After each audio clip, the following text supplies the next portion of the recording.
कृषी भवन. भारत हा जरी कृषीप्रधान देश असला तरी मराठवाड्यातील शेतकरी आत्महत्येचा प्रश्न हा अत्यंत गंभीर विषय आहे. त्यांच्या अडीअडचणीमध्ये त्यांना मदत व्हावी यासाठी शासन कृषी विभागाद्वारे नवनवीन उपक्रम राबवित असतात. सिल्लोड सोयगाव परिसरातील शेतकऱ्यांना सुद्धा याचा लाभ सुकररित्या मिळावा यासाठी कृषी विभागाच्या कार्यालयाची अद्ययावत अशी इमारतीचे काम माननीय नामदार अब्दुल सत्तार साहेब यांच्या प्रयत्नांनी होत आहे. या ठिकाणी कृषी विभागाच्या उपविभागीय कृषी अधिकारी, तालुका कृषी अधिकारी, 4 मंडळ कृषी अधिकारी, कृषी पर्यवेक्षक आणि फळरोप वाटिका कार्यालय या 7 कार्यालयाचा समावेश होईल.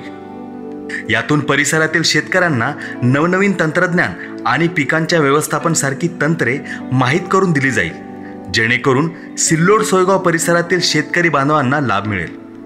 कृषी भवन इमारतीसाठी माननीय नामदार अब्दुल सत्तार साहेबांनी एकूण 29,78,00,000 इतका निधी शासनाकडून मंजूर करून घेतले.